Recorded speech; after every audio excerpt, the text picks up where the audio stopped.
Muito bem, pessoal. Espero que estejam todos bem. Voltamos aqui para mais um vídeo de direito empresarial. Estamos estudando as sociedades limitadas, talvez o assunto mais relevante desse nosso semestre dentro desse primeiro contato com o direito empresarial. Muito bem. Nós vimos no nosso último vídeo a questão das cotas sociais, a questão da divisão das cotas, a questão da representação das cotas e as regras de responsabilidade do sócio de limitada. E agora chegou o momento de falarmos de uma questão muitíssimo importante com relação ao sócio remisso. Vamos lá. Nós vimos que, como regra, as sociedades decorrem da pluralidade das pessoas e, no caso de sociedades contratuais, da vinculação de solidariedade, confiança, afeição. E isso faz com que os sócios se unam em sociedades contratuais baseando-se nessa confiança. Nós vimos que, na formação do contrato social, os sócios estipulam um valor de capital social. Esse valor será dividido em quinhões, em partes, em pedaços, que são representativos do total. Cada pedaço tem um valor específico.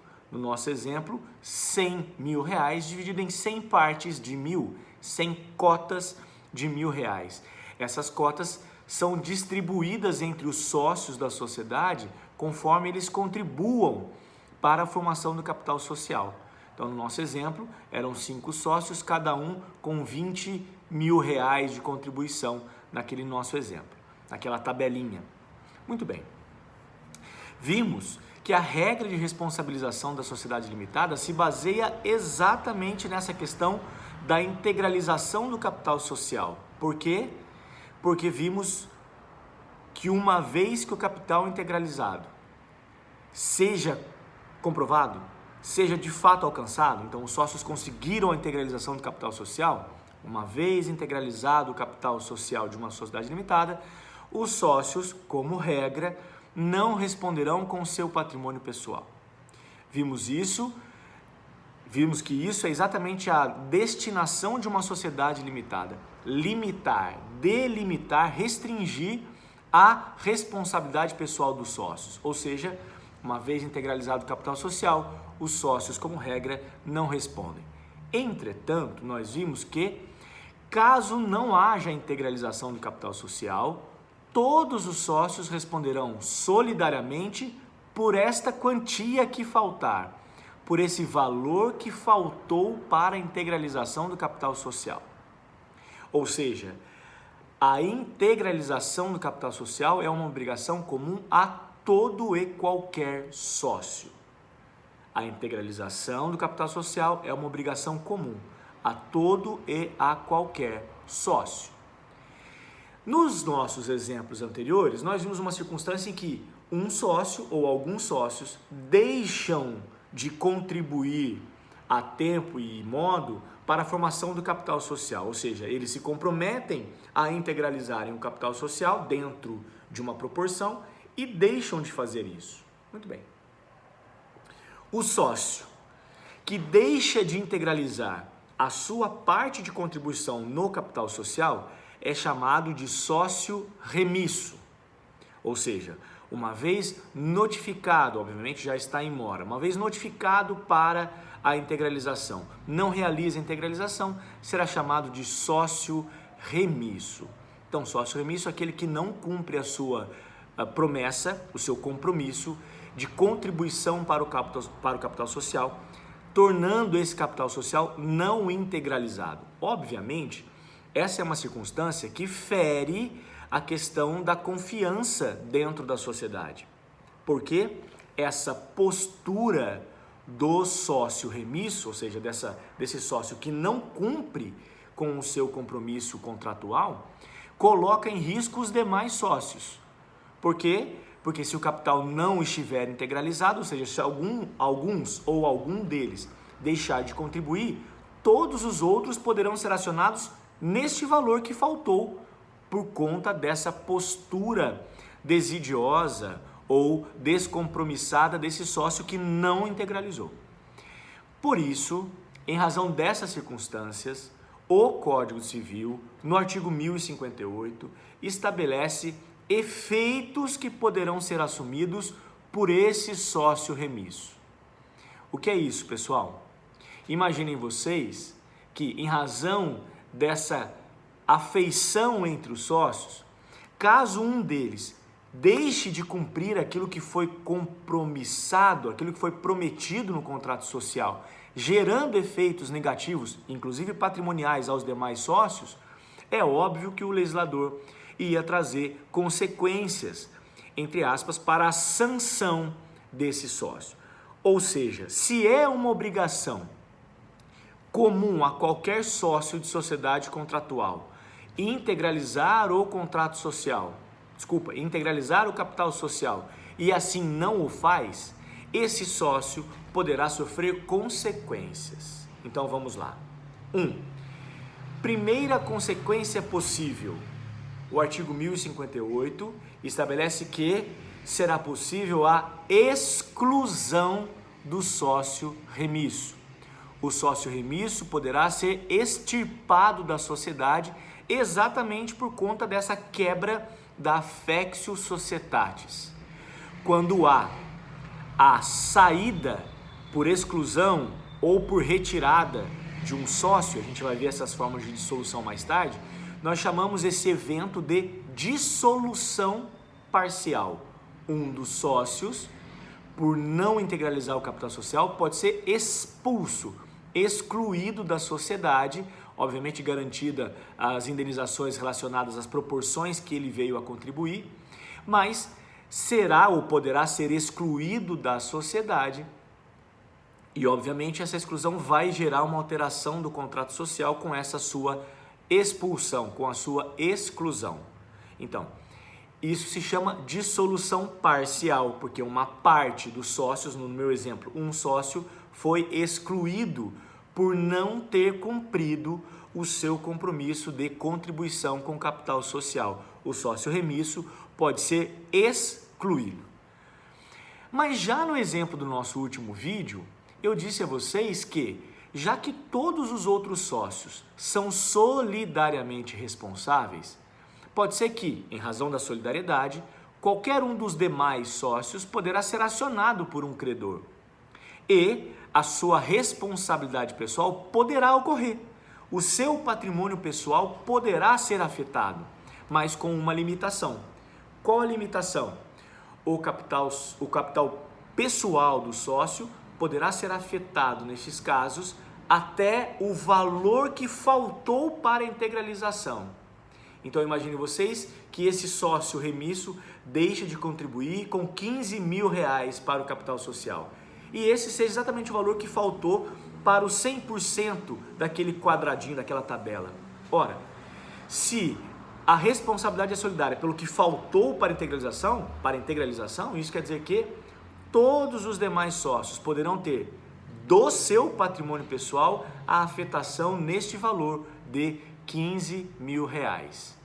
Então imaginem comigo, um sócio é acionado em juízo por um credor e vê o seu patrimônio pessoal sendo afetado, sempre respeitado o benefício de ordem, hein, pessoal? Não podemos esquecer disso, sempre respeitado o benefício de ordem. Primeiro executida a pessoa jurídica para depois, e se for o caso, a figura pessoal do sócio. Muito bem. Esse sócio, que até já provavelmente já integralizou, no nosso exemplo, né, já integralizou as suas cotas, já deu o quanto ele tinha se comprometido para o capital social. Mesmo que ele já tenha feito isso, ele poderá ser acionado por um credor para honrar esse limite que faltou para a integralização. E aí eu pergunto, se esse sócio chega a honrar esse compromisso, nesse limite do que faltou para a integralização, obviamente esse sócio, quando paga do seu patrimônio pessoal esses 15 mil reais, se transforma em credor da sociedade. É o que nós chamamos de subrogação. Então, um sócio chega até o credor e honra diante do credor esses 15 mil. Automaticamente, ao honrar esses 15 mil, o sócio se transforma, se subroga no lugar do credor diante da própria sociedade. Obviamente, nós vimos que essa repartição da responsabilidade interna se dá, obviamente, intimamente. O contrato faz lei entre as partes. Diante de terceiro, pouco importa qual é a distribuição dessa responsabilidade, dessas cotas. Mas internamente isso é importante, isso é necessário, isso é fundamental. Por quê? Porque esse sócio vai cobrar na medida dessa responsabilidade internamente. Então, se ele olhar os outros sócios e só esse sócio remisso, aliás, só esse sócio foi o remisso, é só dele que ele poderá cobrar. Então, como ele poderá cobrar? Ou ele cobra para o pagamento das cotas, e aí não há a necessidade de exclusão, vai depender do capital social, do contrato social e de como a situação ocorrer. É possível a exclusão, mas não é obrigatória. Isso vai depender da circunstância e da vontade do sócio. Mas, além da exclusão, ele pode cobrar esses valores, essas cotas do sócio remisso. E se eventualmente não houver o pagamento, ele pode ficar com essas cotas. Já que ele pagou os 15 mil, ele passa a ter 15 cotas a mais. Ele acaba absorvendo essas cotas em seu nome. Ele acaba tendo uma participação maior na sociedade do que ele tinha antes. Por quê? Porque com esses 15 mil, ele acaba integralizando o capital social. Ele acabou destinando para a sociedade, embora não tenha ido diretamente para a sociedade, mas ele fez esse esforço para a complementação e proteção dos demais sócios. Por isso, ele poderá abraçar para si essas cotas. Então, basicamente, nós temos 3 efeitos possíveis. 1. Exclusão do sócio remisso, já que não integralizou, colocou em risco o patrimônio pessoal dos seus demais sócios, quebrando a Fex Societatis, exclusão. Ou, se não for esse o caso, se não for assim decidido no contrato social ou pelos sócios, poderá haver a cobrança, a indenização por parte desse sócio remisso desses valores junto ao sócio que foi acionado e honrou esse compromisso. E por último, o sócio aquele que honrou, vai poder se subrogar e tomar para si, adquirir para si essas cotas, tendo mais participação dentro da sociedade. Ok? Muito bem, é exatamente o que está aqui no artigo 1058. Não integralizada a cota de sócio remisso, os outros sócios podem, sem prejuízo nos postos do 1004, que a gente vai ver aqui na sequência, e seu parágrafo, tomá-la para si ou transferir a terceiro, excluindo o primitivo titular e devolvendo-lhe o que houver pago, deduzidos juros de mora, as prestações estabelecidas no contrato e nas despesas desse procedimento. E diz o 1004, os sócios são obrigados, na forma e prazo previstos, às contribuições estabelecidas no contrato social, e aquele que deixar de fazê-lo, nos 30 dias seguintes ao da notificação pela sociedade, como eu disse, vai ser notificado, responderá pelo dano emergente da mora. Parágrafo único, verificada a mora, poderá a maioria dos demais sócios preferir a indenização, a exclusão do sócio, ou reduzir-lhe a cota ao montante já realizado.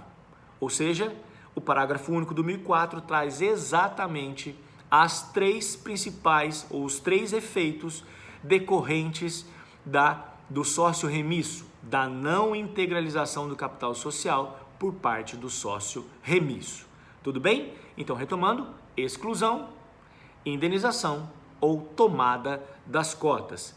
Nestes casos de exclusão, será garantido ao sócio remisso a indenização pelos valores que já, porventura, tiver realizado, obedecendo a questão dos juros, deduzindo a questão de juros, as despesas com relação a esse procedimento, junto aos demais sócios da sociedade, ok? Muito bem. Atenção!